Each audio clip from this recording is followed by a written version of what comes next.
Creativity and creative thinking are tremendous, but we've all experienced times when we have needed to wrestle through some or all of the process.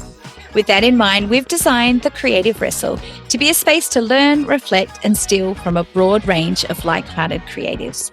We speak with artists, entrepreneurs, musicians, production directors, strategists, storytellers, and many more on their inspirational and unique approaches to the creative process. This is the Creative Wrestle with Lauren and Renee. This episode is brought to you by Brown Fox Creative House. Brown Fox Creative House helps founders and brands turn big ideas into unforgettable impact. They take a holistic approach, blending strategy, storytelling, and data-driven creativity to launch brands, lead culture, and inspire action. With people and emotion at the centre, Brown Fox Creative House creates work that moves audiences to action. Go say hi on socials at Brown Fox Creative House or visit brownfox.com.au.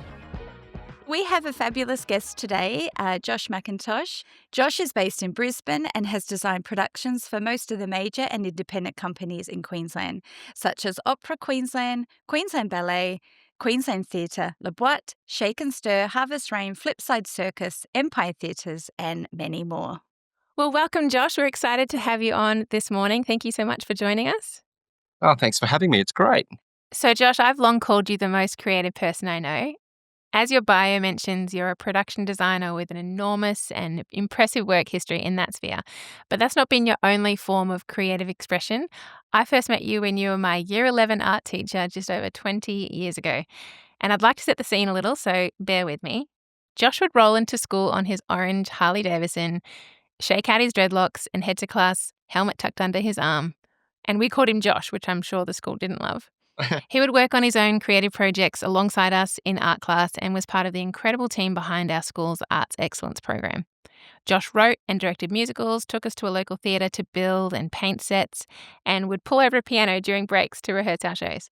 He co-led our musical tour to Sydney, performing in small towns along the way. And every Wednesday, he would take us to train in trapeze and silks with Volcana, skills he would later weave into our shows. He even taught us to walk on stilts on stage, sometimes whilst juggling. To quote another one of his students, my sister Elise, he swept us up in the magic of his world. He let us be a part of it and made us feel like we could do it too. 15-year-old Lauren had never met anyone so wildly creative, always juggling so many projects all at once. It is an understatement to say that Josh was a huge influence on my own creativity. So with the scene set and your feathers fluffed, Josh, let me ask, have you always been wildly creative? Where did it come from? What's your origin story? Look, I think I grew up in a family where her background was, surrounded by literature and uncles and aunties who were, amateur musicians. Dad grew up in a really, really rich church culture with a lot of range of worship music and playing piano, and he taught himself how to play banjo and things like that. Wow. I would be brought up as well within a really, really enthusiastic, supportive, big church culture where I was encouraged to play music, to make art, to dress up for themed youth nights, or Wow. be encouraged to do the decor for the themed youth nights, whether it was a beach party or a Noah's Ark night on a boat on the Brisbane River or things like that. Amazing. So that was kind of always part of my upbringing. Mum and Dad, not often, but regularly would take us to see, a big show. So I saw June Bronhill in Oklahoma in the old, theatre on Queen Street that doesn't exist anymore. We went to see the original Australian cast of Cats in 1986. Wow. And met the conductor, so he invited us backstage, and I jumped all over the set and crawled backstage and things like that. About 14 or 15. So that was kind of my upbringing. Mum and Dad in themselves are not overtly arty people, but they were highly supportive of, who I was and my skill set, even as a little kid and things like that. So, yeah. Wow. So you cut your teeth on production design doing your youth group sets. Yeah, exactly. And I did it all through high school. I did it all through uni. And then look, as you know, while I was teaching, I was even, designing and building the school shows there, Yeah. or rocker cut, arm twisted into rocker Stedfords and things like that, which I hated. But Oh, that takes and me so back. Rocker Stedfords. Wow. so even before I even Just get knew that Josh. it Josh was will do that. he'll do that. Yeah, he's a sucker. Um, Even before I knew it was a job, I was doing it. I was active as that. Yeah. Yeah. So is that when you found out that you loved it back in youth? Yeah, I got a kick out of it. Um, I did not actively pursue being a production designer though. Like I even remember leaving high school going, "Oh, I don't want to be an artist. That sounds terrible. I don't want to do that. That sounds so unsafe and unfamiliar and Yeah. I don't think I want to do that." So, and in Yeah. fact, in grade 11, um, I went to St. Peter's at Indooroopilly, which was then also a really, really wonderful, wonderful, encouraging school environment for an arty little boy, Mhm. who otherwise may not have been encouraged. But I was in an art extension program, and every Wednesday afternoon we'd hang around after school and we'd either do workshop stuff at school, or the teacher had just carte blanche permission to take us wherever she wanted of an afternoon, and she'd order taxis and we'd go to an art gallery or we'd go to a artist's studio or something like that. And one afternoon we went to the Princess Theatre at the Gabba, and I met Bill Haycock, who is still an incredibly active and wonderful production designer, and I have the highest respect and admiration for him. Wow. But this is the first time I met him, and I'm talking like 1988. Oh, the And year I was born. look at that. And we went for a tour around his set for the Popular Mechanicals, which is a ridiculous and hilarious play about the mechanicals in A Midsummer Night's Dream. Wow. And Yeah. anyway, so we went all through his set, and then afterwards we had a little Q&A, and lots of people asked things, and I asked, "What would you say to somebody who wanted to be a production designer?" And he leant and he said, "Don't." That was his answer. And so I kind of took him at his word. So I avoided it for a very, very long time until it kind of dragged me down a dark alley and took me away That's great. against my will. Against your will. So what would you say was one of your first big opportunities? Look, really, I'd say actually the first big opportunity, it doesn't seem big now, but at the time it was unusual and out of the blue. Andrew Buchanan, who is now a very, very, very good friend and who later became, we were neighbours for 20 years. He was a lecturer at CHC. Again, I'm talking in mid-90s. And a couple of my friends were involved in a production that he was going to be creating at Midsummer Night's Dream, and they were going to be doing it at the old Harbour Strange shed on Sydney Street, and they needed a designer, and they didn't have anyone on board. And so one of my really good friends, Joe Luton, was just playing guitar in the band because his girlfriend was playing puck, and he said, "Oh, they need a production designer." I said, "Oh, okay." And I don't think I even got paid for it, or maybe I got paid petrol money or something like Yeah. that. But I had so much fun. It was a blast.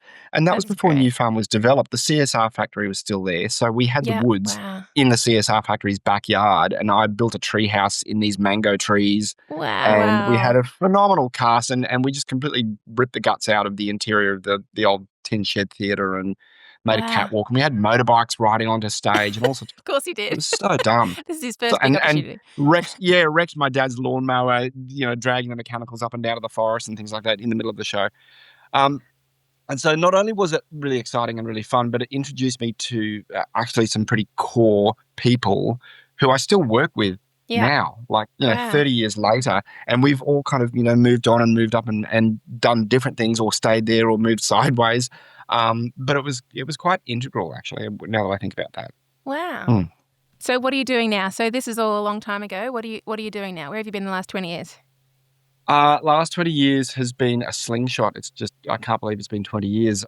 So I have continued to do a lot of work with companies like Shake and Stir, with Opera Queensland, the Base, Flipside, some companies down south, blah, blah, blah, blah, blah. But what has happened more in the last 4 or 5 years is sort of moving into festival design. So I've been Brisbane Festival site designer for the last 4 years and doing that again next year. And that's a different kettle of fish. It's a lot of fun and I get a kick out of it. And the problems to solve are very, very Yes. different. Yeah. And Yes. the stakeholders have a very different need and approach. But it's really, really fun and a real challenge in lots and lots of different ways. And so this year I got to work alongside of Craig and Carl, who are international public artists based in New York and London respectively. And they came up with this beautiful notion of those huge inflatable arches over the new Kangaroo Point Yes. Bridge and some Yeah, beautiful I loved patterns that those. were rolled out all over the city. And we had what was called the Walking Art Trail throughout Brisbane. So sites at the airport and Brisbane Quarter and South Bank and Circus, things like that. So working alongside of those and then integrating their work and being one of the many people who was sort of technically then realizing how their work was going to roll out throughout the city was really exciting and really rewarding. It was great fun. And can Yeah. I ask the time frame of a festival? So what type of planning and how far out are you starting to plan for a festival? Because I imagine there's, as you said, there's so many players involved, so much integration. Is that like Yeah. 18 months? What's that timescale like? Yeah, look, yes. It can be Full stop. years. It can be Yes. years. You can Yeah. think of a thing and go, oh, let's do that. But then you realize you don't have time to realize that within a year. So you go, okay, we can't do it for 26. Maybe we can make it happen for 27 or definitely 28. And so there are things like that that churn along in the background. Yeah. Definitely, I kind of have year-long windows where there'll Right. be lots of other things that are put into place by the artistic director, by technical directors, and then they'll come to me and say, hey, here's this thing that we've been bubbling away on for 18 months. We think it's going to go at the South Bank forecourt, or it's going to go, at this particular zone. Let's work together to figure out how that's going to work, how it's going to look pretty, blah, blah, blah. So, yeah, it's a fascinating process. I was particularly impressed by the festival because the breadth of it. Anywhere I went in Brisbane, there was this element that was integrated, and I thought this is incredible, and Yes. it has really stuck in my mind. So congratulations on that. It was very Oh, successful yeah, from no, my point of it view. was beautiful. Yeah, it was beautiful. And it was Lou Bazina's last tenure for her leadership of the Brisbane Festival. So it was a lovely way Amazing. to sort of, thank her for her fantastic work. It's been great. So good. So what does you've obviously got a lot of things happening at once, and especially when you've got projects of that scale, and if you're adding in more than one, what does a normal day or week look like for you? Is there a normal day? There are no such Good thing as normal question. days. Literally every day is different. I try to sometimes create a bit of a formula, but it normally I've got to always hold that formula with an open hand. Yeah. I still am active in realizing sets. So I still build and art quite a lot of the sets that I design or the collateral that I design, mostly just because I enjoy it. It's and it does keep costs down for a client. But I also just get a kick out of it. It's fun. So often I will, drop my oldest daughter Finn to school, and then I'll get to the workshop at about 7. And I'll normally put in sort of 5 or 6 hours in the workshop, which always is interrupted by emails and Zoom meetings and phone calls and deliveries and blah, blah, blah. And then at some point, I'll probably drop the tools, go and have a shower, and then sort of tack on an afternoon of meetings or site visits or wardrobe fittings or quick go and pick up that thing from Stafford or pick up or drop off a blur to QPAC or go and fix that thing at QB or whatever it might be. And then I usually try to be home by late afternoon so that I've got late afternoon dinner time to spend with my girls. I've got 2 daughters and a lovely wife, Sarah, and many chickens, as you can hear, and a lawn that I can hear growing as we speak.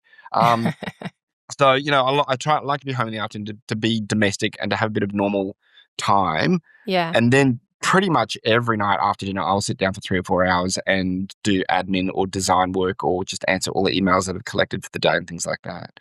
Yeah. Wow. So they're big days. But there's not much of it that I don't enjoy. I don't enjoy the that's good. tax. It's boring. The tax bit is boring. Oh, yes, I agree. That's a necessity, Yeah. blah, blah, blah. You always seem to have many high stakes plates spinning at the same time. Have you ever reached your limit? And if you did, what do you do when you reach your limit? How do you handle Look, it? I don't know that I've reached my limit. I think I've become much better at saying, actually, no, I don't think I can take that job on. Yeah. And particularly this time of year, people are thinking of all sorts of things at the last minute that they should be doing for for December, for the Christmas holidays. And Yeah. literally in the last week, I've turned down 4 jobs just because I'm like, Wow. look, thanks, but I don't want to try and squeeze that in. Mm.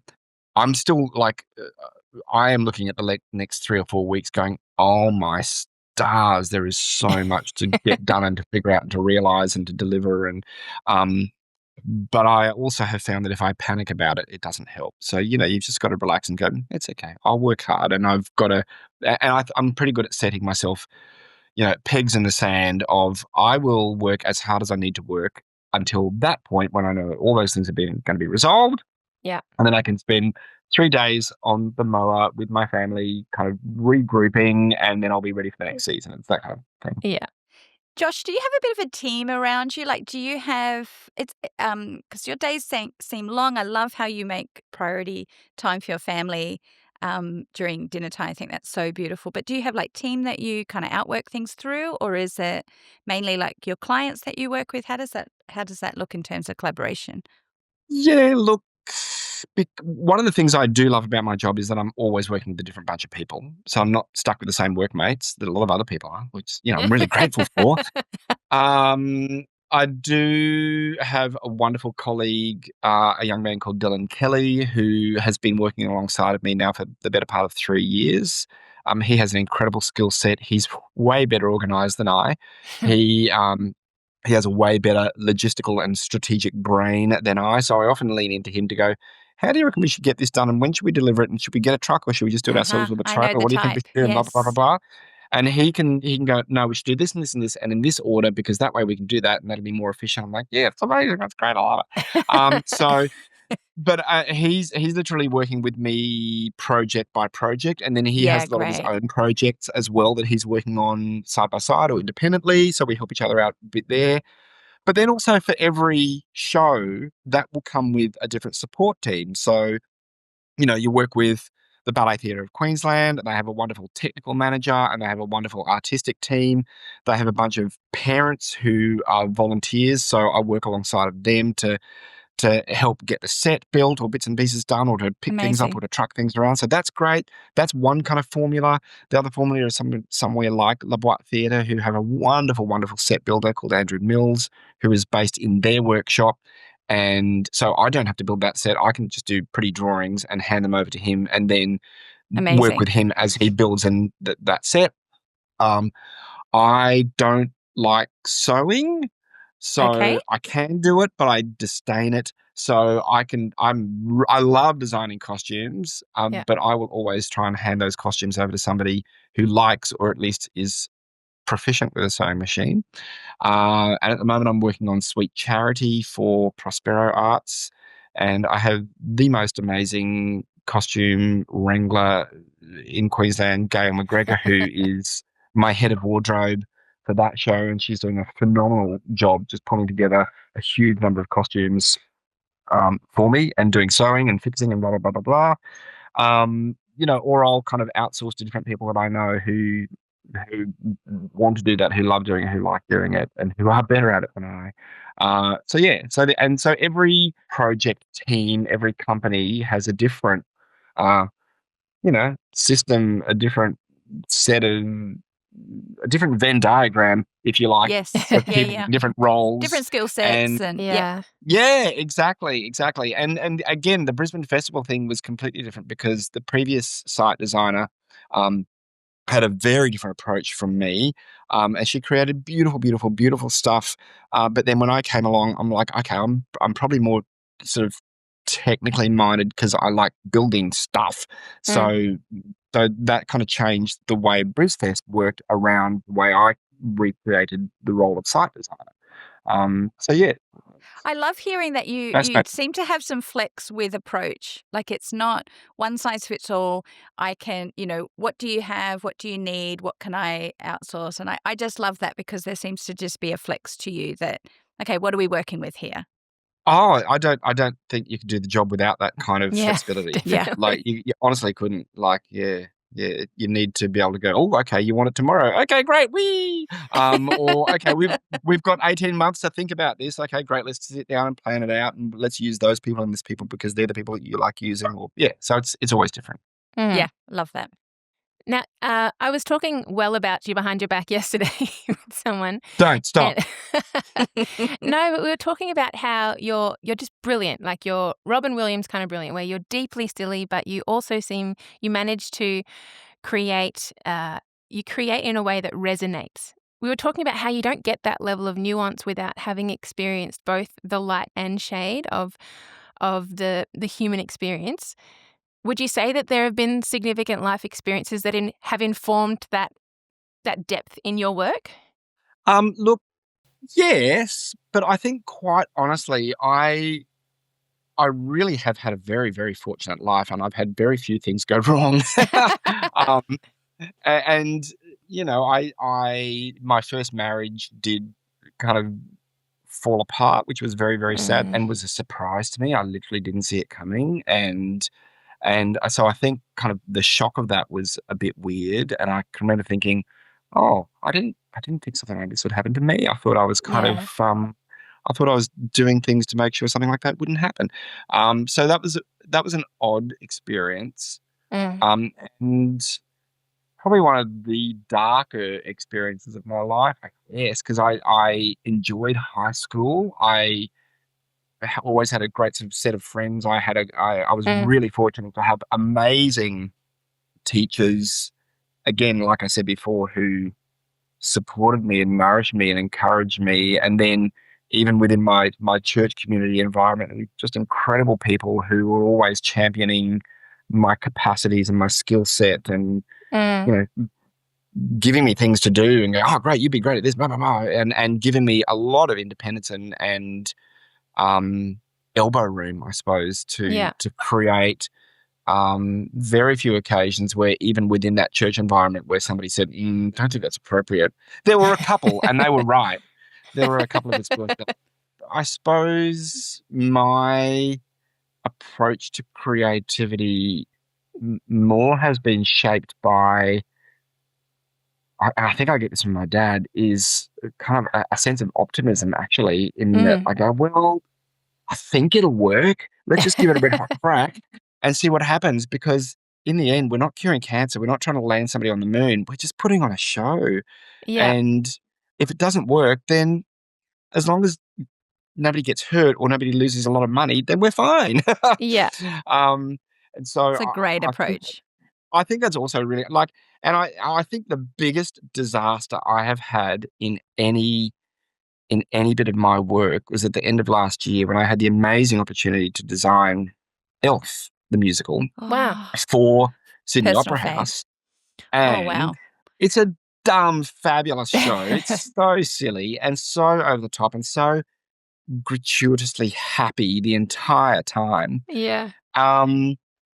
And it was, and look, to be honest, it was a high pressure show. There was Mm. not a lot of budget. There was not a lot of time. Wow. There was a lot of expectation because it was the Sydney Opera Yeah, House's wow. Christmas show, Huge. and it was a big deal. And everyone felt it. Like everyone was under pressure. It wasn't just me. The cast as well, and the director, who would have been carrying an enormous load. Anyway, one of the key story devices of Elf is that the Christmas spirit brings Santa's sleigh to life. Yeah. And that is like the apex of the show. Yeah. And we built this fantastic sleigh. It was really fun. We bought a mobility scooter. We stripped it back. We built a sleigh around it so that Santa could literally drive this sleigh around Wow. stage. And we delivered it, and it was beautiful. And all through rehearsals, it was so much fun. It was great. And then it got through Tech Week. And then literally on opening night, Oh, when no. Santa's sleigh is meant to take off, the battery died in the middle of the stage, Shivers. right at that particular moment. And I just remember sitting there. I remember my daughter Finn was sitting next to me, and she just leaned over. She said, oh, Dad. You all needed to sing. And I was like, to sing loudly for everyone to hear.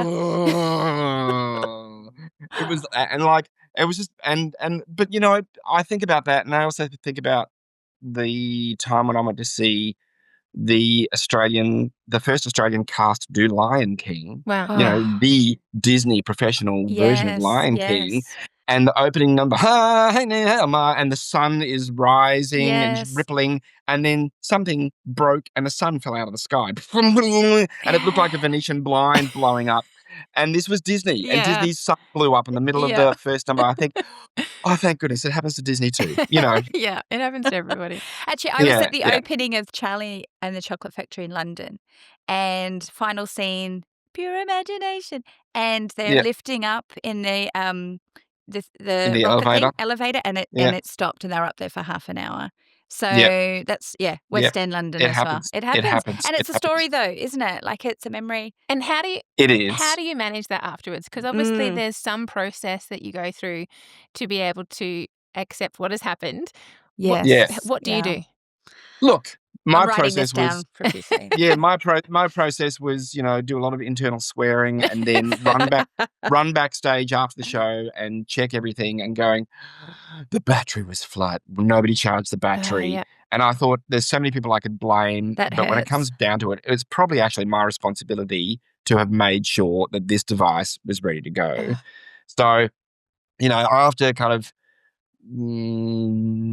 going back home to my hotel room, I wrote an email just going, look, this is what happened. This is what needs to happen. I'm going to take the cop for that because good on you. It was my responsibility. And I was flying home the next morning anyway, so I flew home and quite literally I jumped on the mower for about 3 days and I just and I mowed and recalibrated and you know what, the next show and for the rest of the season it all worked perfectly and it was just that one off and the reviewers had come to the preview the night before where everything worked perfectly anyway. So it was like, oh, man. Anyway, so, again, I'm in the fortunate position where it is just a show. But there are also personal or there are professional, reputations attached to shows. And so you do have to make sure that at every point in time, you're doing the best you can do. So you and your lovely wife are both arty. Would you say that you approach it in the same way or quite differently? Oh, no, we have totally different approaches. We have utterly, totally different approaches to creating art. Sarah is much more thorough than I. She will spend days, weeks, however long she has available to drench herself in whatever she's doing. So Sarah trained as an actor. We first met when she was playing The White Witch, A Blind Witch in Wardrobe. I saw that one. I was designing that show and I was terrified of her. It's a good This is start. going back more than 20 years now, 20-something years. And since then, she has also directed some shows. She's written quite a few shows. And she took quite a bit of time off while our daughters were babies and little. And that was something that we decided we wanted to do as part of our family culture, is for her to be a stay-at-home mum, because we both grew up with stay-at-home mums and we both really valued that. And we've been very, very fortunate in that, my work has been able to support our family and our life. So that's great. And only really in the last couple of years, so she started getting back into some performance work as it becomes available. So, for example, she just performed in Bellew Creative's production of Back to Billow. That was a sort of a bit of a co-pro with Brisbane Festival and Queensland Theatre Company. It was a remarkable piece of work to be involved in because it's telling a true story about the Tamil family who were taken from their home in Billowheeler and attemptedly sent back by the Australian government at the time. Sarah was playing a few different characters, but her key character was one of the key Billowheeler women who helped fight that fight. Who now lives about 2.5 minutes away from us. So, Wow. so Sarah was able to spend some time with her and get to meet her. God. So she felt, you felt in a normal, and so there was all these different levels of research that Sarah did towards being a part of that show. She went and met her real life Wow. person and felt a bit intimidated by that process, but was also incredibly grateful for that process. Yeah, so and she really drenched us. Like she just watched so many documentaries and podcasts and read books and looked back at newspaper clippings and holy moly, up there. So she really, really, really dug into it, and she would come home from rehearsals just fired up and fierce and angry about this situation, and would need to talk about it to sort of, shake that all off and blah blah blah blah blah. I think I find it much easier to be more objective about what I'm doing, but I think that's also necessary for me to be objective about what I'm doing to do my job properly. Yeah. Actually, to be honest, yeah, because Amazing. quite often my job is solving technical problems within an aesthetic framework.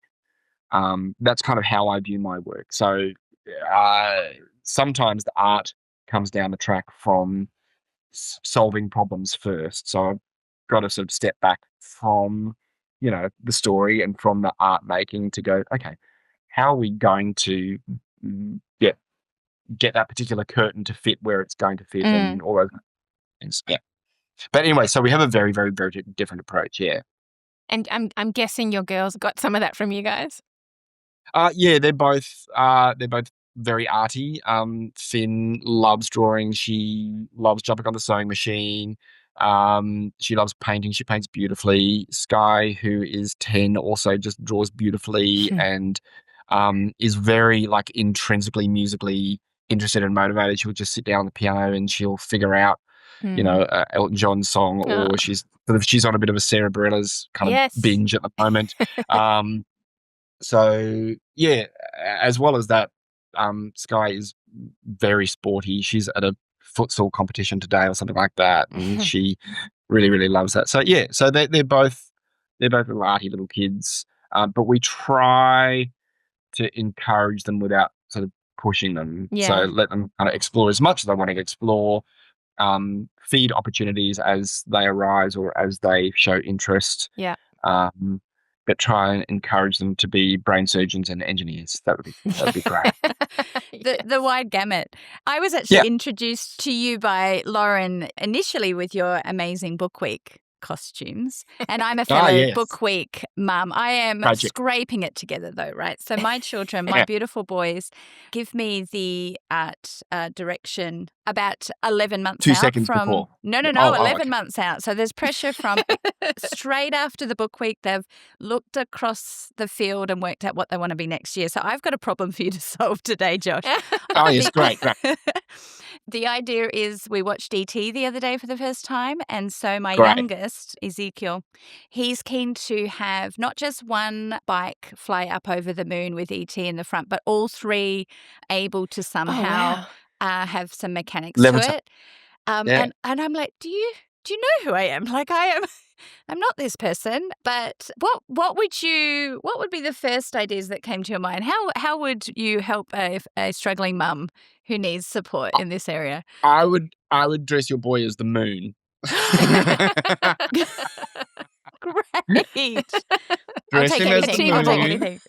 Dress him as the moon, and then like he can be like a 2-dimensional moon that's sideways, and he can have little silhouette bicycles on each side of him that he can, he can move his hands like that, and they can. There you go. Josh will invoice you later. Yeah, that's right. Yeah. Yes, this is just paid Make for a big itself. moon light box, even better light box. There you go. Yes. Amazing. Yes. Okay. I'm set. Good. Sorted. Thank There you you so go. much. Tick box. Move on. No. And what? This year Sky. Yeah. This year in January of this year, Sky read Finn's grade 8 English text. Okay. Which is a beautiful, beautiful book called A Monster Calls, and it's about a little boy here and now living with his single mum in London outskirts somewhere. She is dying of cancer, and he is struggling to kind of deal with that. And so a yew tree in the nearby churchyard comes to life at 12:07 every night and comes and visits him and knocks on his window, and he's monstrous, but the boy is not afraid of him. And anyway, so it's a beautiful story. Wow. Sky read and she said, that's my costume. I want to go as the monster. I want to walk on stilts. Yes. So we made stilts, and she taught herself how to walk on stilts, and then we built this huge, big, stupid costume So over the good. stilts, and yeah, it was a triumph, but it was ridiculous. Epic. And It was epic. there were some smaller children at school who did run screaming, so that's okay. Okay, so we ticked the box. She's already figured out what she wants for her final year in grade 6, but I'm not allowed to talk about that yet. That's Yeah, okay. no, We keep won't that- give any spoilers. It Yeah. is the most special day of the year for me, though. To be honest, I'm not artistically creative. I try and problem solve like you, but it is just the joy on their faces because they've come up with the idea. We've worked on it together, and I think it's childhood memories, like core memory stuff. So, yeah, Oh, favorite it's day of the year. beautiful. It's just, I agree with you. I think it's a really, really special thing. It's an unusual and special thing, a part of Australian school culture. Yes, I don't yes. have it anywhere else. And it's fascinating and fun and hilarious. One year when Finn was her last year in primary school, she and her little sister both dressed up as these little sideline characters from Sean Tan's book, Rules of Summer. And these sideline characters are basically like an inverted cone that looks like armor, Oh, yes, holding I a remember holding that a one. giant fork with these. Anyway, so and the girls actually made the costumes from scratch. I kind of got them going with a pattern for some EVA foam, cones, and then they painted them, added bits and pieces, and created big forks and this giant strawberry and things like that. Anyway. And Sarah filmed them walking down the footpath and into the school grounds and yada, yada, yada. A couple of photos of them walking around the parade. And we sent it to Sean Tan's manager. Wow. Just So going, fun. hey, look, the girls are big fans. We thought, you might get a kick out of this. Anyway, honestly, 45 minutes later, I get an email back from Sean Tan going, that's the most amazing thing I've ever seen in my life. I love it. Oh, it's so great. Oh, that's really That is lovely. the How best. fun. That So, is the best. yeah, it was really, really funny. So, yeah, it is. I think I agree with you. I think it's a lovely, lovely, lovely day. It's fun. I have one more funny story, Lauren.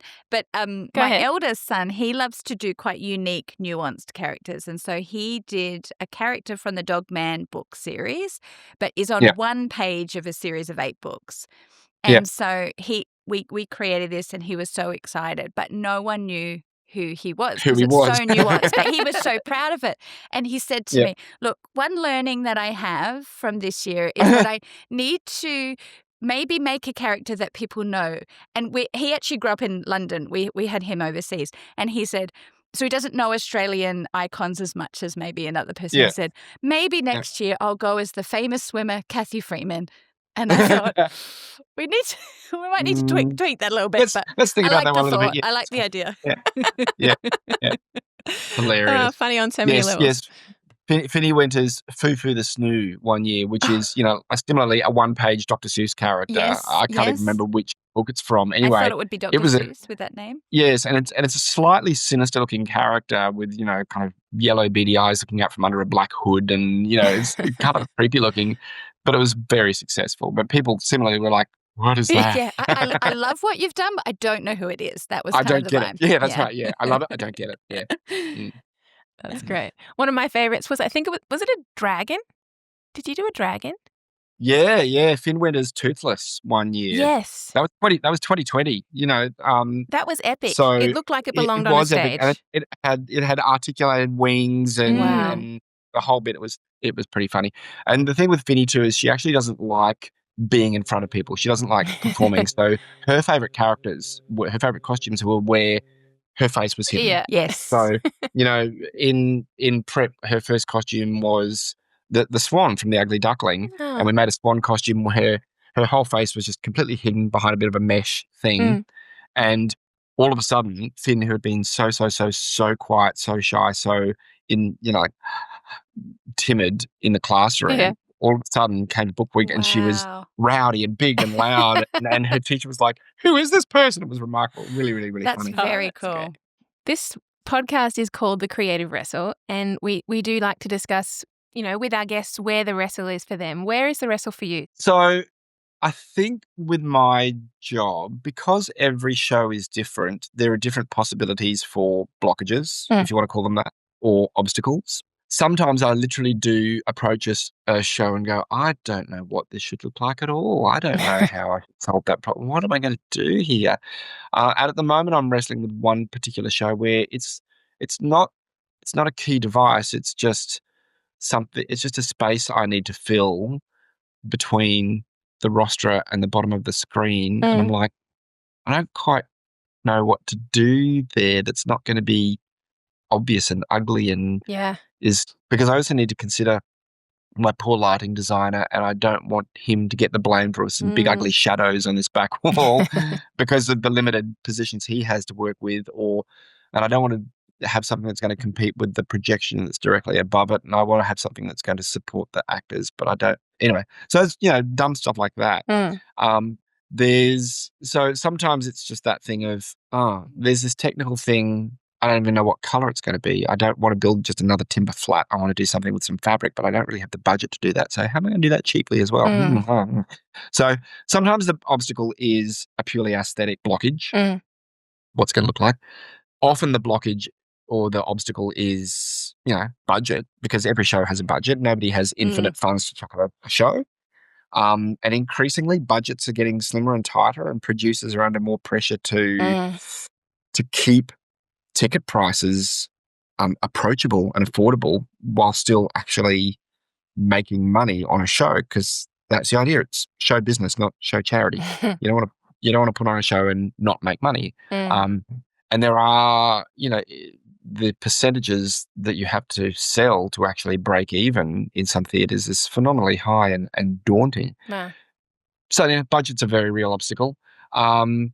And time is always an obstacle. No matter how much time you have, it's never enough. And for me as well, wanting to make sure that I am home and that I am caring for my family, not just paying for my family, is really important to me. So they're key obstacles. The solves to those obstacles are always different depending on the context, the time, and things like that. And look, quite honestly, I do pray a lot about everything that I approach. I think just talking about something helps you articulate it, helps you sort things out in your brain.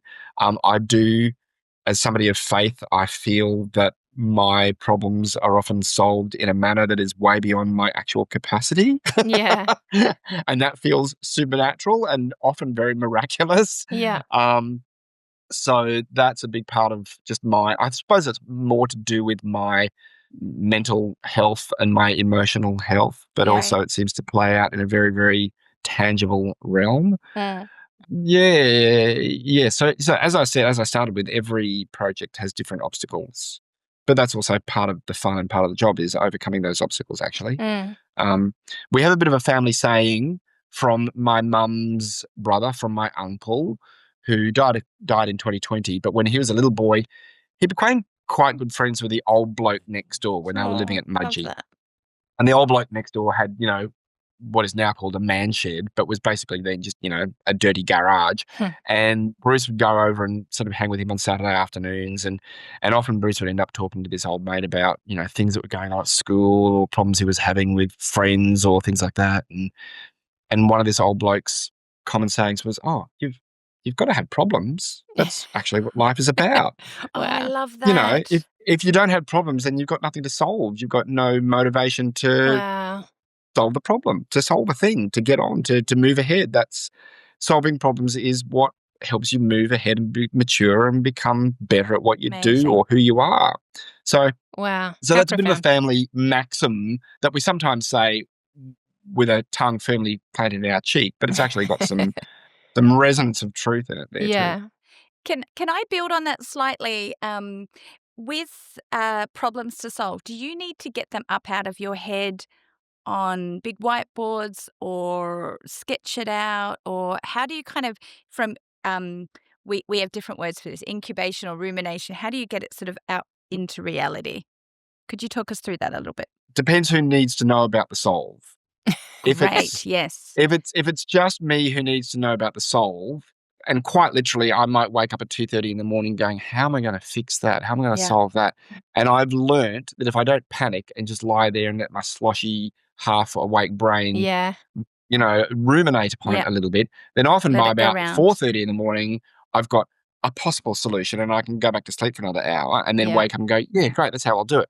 And there's been countless examples of that where then I've got up, made breakfast, packed my lunch, got them to school, got to work, got them going, great, now I know how to do this and I'll build this thing this way.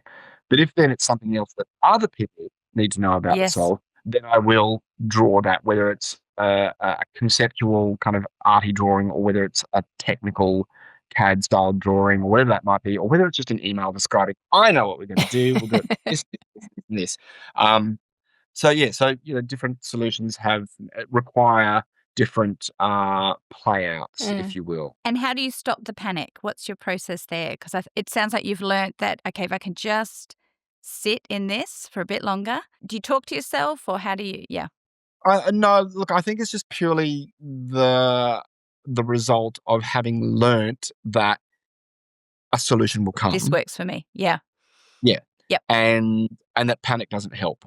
Mm. And even when true. it's 15 minutes before a show, and like this has happened, like 15 minutes before a show goes up and your lead actor comes in and says, I took my blouse home and I washed it and I left it at home. The last thing you want to do is go and fly and rush around backstage. You go, okay, great. I'm going to walk over here. I'm going to get my shirt. I'm going to go next door. I'm going to use the sewing machine because the wardrobe department isn't here. And I'm just going to fix it. And if we have to start the show late, then we'll start the show late. But if everyone leaves me alone and if I sit my cup of coffee and just do I can this, solve it'll this. probably happen in time anyway. That is such incredible self-discipline, though. I know Yeah. that sounds like, oh yeah, that's easy. But there's many people in every spheres that they just can't quite get past that freak Yeah, out the initial moment. panic. Yeah. But so Yeah. there's And some gold in that. But I've also definitely. learnt that from other people that I've been working with who can just always be super chill. Yeah, And even when it's you can amazing see skill. in their wild bloodshot eyes that they're like they're just holding back a wave of panic. They're talking to you in a calm manner. They're holding themselves with a calm Yes, posture. there's a And they are actually maturity calming of self. themselves Yeah. to go, okay, here's what we need to do right now. You can do this. You can do this. I'll go solve that. You go to Bunnings as fast as you can and get that thing. So it's also the example of having worked with a lot of other people who are brilliant at their job and who know how to hold it together in those contexts. Yeah, such a skill. I think the first time I realized that I could do, I did some skydiving almost 10 years ago, and I jumped out and it was exciting and it was fun. And then it kind of, the realization, I don't know, I hadn't thought of it before now, but the realization that I'm actually plummeting and if anything goes wrong, I am going to die. That kind of came into my head, and immediately I took in way too much air and I could feel myself fainting. And I had the thought of if I keep panicking, I'm going to pass out and miss out on this. And exactly. I don't know how I was able to, but I was able to just change my breathing and calm down and enjoy it, and that really stuck with me. Like I actually can, I actually do have control of this. Because So I it's was going to say that, Lauren, you can do this very well. That I have really witnessed that skill in you. You have the thank you. ability to go, okay, there's a problem. Okay, what is the options? What are the options? Yeah. I scuba dive recreationally, not as often as I would like, but I learnt that too, doing a dive up off air, and it was one of the deepest dives I had done to that point. And we were doing a shipwreck called the Yongala, which went down over 100 years ago, and it's about 40 meters down, and it's just sitting. It's just sitting on this big, flat, sandy ocean floor all by itself. But it's a great dive because everything that's swum past for the last 100 years has called it home. So it's this beautiful kind of artificial reef. How incredible. Anyway, the dive instructor said before we went for the dive, he said, there's been quite a beautiful bull shark hanging around. We might go and see if we can find it. And so we went down, we swam around the boat, and then he kind of gave, the little shark fin symbol and pointed just, into the blue distance away from the ship. And so we just started swimming away from the ship into blue nothing. And we were kind of swimming into the current, and I found that I was breathing heavily. And then I kind of looked behind me and I couldn't see the ship anymore. And I looked up above me and I couldn't see our dive boat. And it was just us and about 3 other people just swimming off into the deep blue. And I had that moment of, maybe I should just kind of abort and go back up at the top now. And then hang on, it's fine. There's a bunch of us together. He knows where he's going. He knows how to dive. Well, it's fine. And it was just that moment of going, it's actually fine. Just calm yourself down. And same thing, Laura, just calm down and enjoy it, because this is actually the point. Yeah. I need to remind myself during the kids' tantrums. I think need to do that the could same be thing then. merchandise. Calm down Yeah, and yes, enjoy calm it. down. This is the point. Yeah, calm down. This is the point. Yeah, exactly. Amazing. I wanted to say earlier, you referenced your faith, and this isn't really a question, but it is something that I've always respected about you, is that you've always been so authentic in that, and it's not been something that you've been, preachy about, or, you've had given a lot of words to, but it was something that, I don't know, I just always respected about you, that it was a very authentic part of who you were and what you did when we were around you. So I just wanted to make that little note. Oh, thanks. Yeah. Yeah, like, I mean, yes, it is integral. My faith is integral to who I am Yeah. and the way I see myself and the way I see myself within the context of my family and my work and different communities that I've become involved in, things like that. And so that is kind of the lens through which I approach everything. Mm. And of course, nowhere near like perfectly or seamlessly, but Oh, no one does. yeah, yeah. Huh. Well, if not anything in the arts, what would you be doing? Oh, goodness. Probably being a dive instructor. I think that would be great. I think the money would be terrible, but it'd be just fun. Nice. Most of the time it'd be fun. There'd be some days where you go, I just don't want to put on a wetsuit anymore. But Yeah. it would be like, I do really enjoy diving. It's one of those things where as soon as my face gets underwater, I just feel myself relaxing, Yeah. and it's just recreation. It's fun. It's great. Yeah, And nice. it's lovely environment and really nice people. The dive community are a nice bunch of people. They're not. Every now and then you get a bit of a competitive, weirdo who wants to prove how much longer he can stay underwater than you and things. But mostly the people who dive are just nature lovers and they're chill people and they just love being underwater and they love the respecting that environment Yeah. and curating that environment, and it's just such a bizarre and wonderful feeling. It feels like flight. It's exhilarating. I love it. I don't get to do it often enough. It's great fun. There you go. That'll be my alternate career. Nice. Well, one of the questions we always ask as we wrap up is, what are you watching or listening to right now for fun? Look, I don't really watch anything. We literally never watch TV. Yeah. Our family might sit down, once a week or once a fortnight and just watch a film. My daughters don't watch TV. Yeah. So I'm not watching anything. Reading, I'm halfway through Perfume, the story of a murderer. But that's partially research for a show for next year that hasn't been released yet, so I can't tell you what it is. Oh, isn't that exciting? A secret. Listening to, I listen to a really wide range of music. I really like sort of melody, gardo kind of genre, jazz. I listen to Sarah Jarosz or I'm With Her, like kind of folk country. Gonna have to look these up. They're gorgeous. This is going to be added to the list, yes. Yeah, I introduced and my daughters to Sarah Bareilles recently, or if that's how you say her name. I never quite know how to say her I don't surname know either. properly. But she's great. In fact, now that I think about it, I actually like exposing my daughters to female singers who just have nice, strong, solid voices that they are what I think are their own voice. Wow. That's cool. Yeah. So, but other than that, look, I also listen to classical music a lot. So, Voce's 8 is on the playlist a lot at the moment. I've been reintroducing myself to ABC's Swoon collection that they released about 30 years ago. That I just like. It is literally timeless music. It's beautiful music. So yeah, wide range of stuff. Oh, lovely. So just before we go, I reached out really last night, in fact, to just a couple of your past students to sum up Josh Mack in a couple of words. They did actually have lots of words, a lot of them, a lot of feelings, but we have a bit of a summary here. So Beck said, Joshy Mack is a delightful bouncing ball of love, humility, creativity, and playfulness.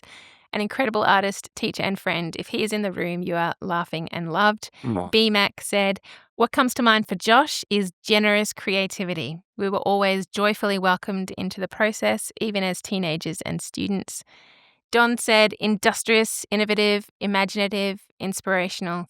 And Holly said, "What a gifted human being. I learnt so much from you. Top of the list, how to sleep soundly under a table with a bike helmet on." So, What a skill set. yeah, that's right. Now, I will admit, Elise suggested that wasn't my great idea. That was Elise's idea to reach out to some students. But I thought it was a great way to wrap up this conversation. So you've always done incredible things. You've gone on to do more incredible things. But 20 years ago, you took the time to invest in us and take us on the journey with you for a bit. And we got to experience the return of that investment. And it's huge in our lives. So thank you for all of us who got to learn from you. And thank you for today. Oh, thank you so much. It's been a real pleasure chatting with you. It's been fantastic. It has been fun. Welcome to the B-side. Wow, what an exceptional conversation. I thoroughly loved meeting Josh McIntosh. So good. Josh Mack, as a lot of What a guy. people. What a guy. What a guy. And so much fun, so much humor, so much intentionality, and obviously huge success. So there's some things working that we can glean, still learn from. Absolutely. But Lauren, talk to me about your highlights. Oh, big one for me. Yes, he is super impressive. He always has been super impressive. But I loved how vulnerable he was with us. He was, willing to talk about some really big things that he has, had to process. And one of them being the Sydney Opera House opening night. Yes. Something went wrong. Goodness. And I really respect, one, he took ownership of it. It wasn't necessarily his fault, but he took ownership of it. I respect that. But also he had a healthy way of dealing. And I think that's important. You have to have a healthy way of dealing when something goes wrong, because something is always going to go wrong. There's always going to be that possibility. You can't live the rest of your life hoping that everything's just going to go swimmingly. But he just, he had a healthy way of processing it. I thought that's a good takeaway. Like, find that thing. If it is mowing the lawn for 3 days, find that thing and don't skip it, because otherwise the rest of what you do next is going to be affected by that sense of something went wrong. His daily habits, his rhythms, what's priority for him during the day was fantastic. Something that I agree with too and try and implement in my life. What did you think of that, Lauren? Yeah, the daily, the balance between work and family. I really respect that. He's living a big life. Yep. He's got some really high stakes stuff happening. People are relying on him. And yet he still makes it home to be with his family. And I thought that was, that is so admirable, that, the priorities are still in the right place. I loved that he said, I want to contribute to my family, not just pay for them. And that Not was just pay for them, yeah. fantastic. And it's real, it's often men and women who are the providers, but that sense of that's not the end goal. The end goal is, how can I contribute in a fantastic way into this space? And I just thought that's just a fantastic reminder to all of us. Yeah. And on the family thing, what about Book Week? That was a great one for you. Just the joy. I mean, the joy in his, we could have talked about Book Week for hours. I felt like that was, not a side hustle for him. That was part of the gold, and it just shows how important family is to him, I think. Yeah, It's and beautiful. seeing that the joy in the little things, the joy in life, that he just he loves all of it, and his work is not his primary Everything. focus. Yes, Yeah. it's a big important part of his life, but it's not the main thing. And I think it's the ultimate and the healthy way to do it, where you go, obviously his family and all the things that, other people could look and go, oh, that's silly or that doesn't matter. But he goes, no, actually, this is more important than whatever big, massive project I've got going And on, they were because big projects, Nathan. Hey, there's a high stakes. You talk about the Brisbane Festival, years and years in planning, and then months and months of really high impact activity, and then probably in parallel multiple projects. What did you think about his flexibility and the way he adapts, Nathan, within that? I thought that was outstanding. Yeah, I love how, when he says there's 5 minutes before it's go time, and just something goes wrong, Oh, man.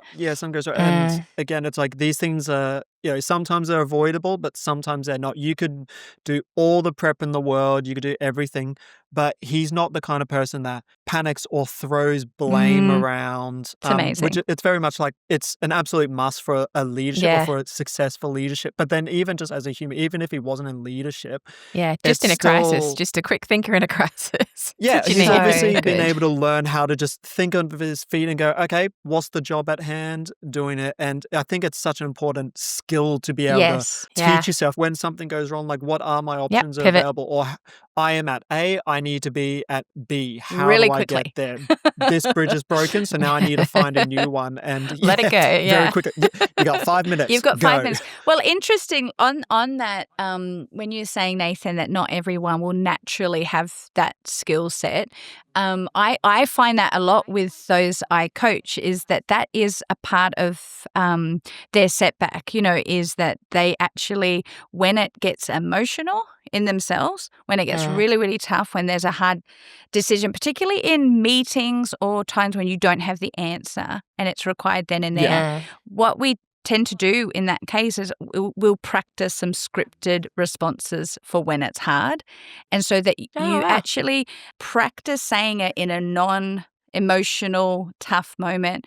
And we practice it over and over again, and so that it becomes default, so that when it's tough, when something breaks down, you grab the default that you've practiced, it's there ready, so that you giving yourself some time to breathe before you need to actually answer it. So it's things like, I might need a minute to think about that, or can I get back to you on that, or I haven't thought of it in that way, or okay, who else could we help? Like there's lines that we can help to settle and to build regulation back into your nervous system, because it's the nervous system that starts to fire up and then the logic goes. So then we can help that logic with default. Lauren, what do you want to say? Oh, I was going to ask you, what are some of those scripted responses? And you gave them to us for free. So and you know where this comes from? This comes from my own experience. So a lot of my coaching will come from like books and learnings and gleaning, but then I try and build in some of the stuff that because I'm quite an emotional person too, which is great. It's it's fantastic in some ways, and then it's not helpful when it like in tough moments. So at other times, I practice scripting. Yeah. There you go. Excellent. Well, thanks, guys. Great chatting. Thank you. Thank you for listening to The Creative Wrestle. Don't forget to subscribe, find us on socials, and share with your friends.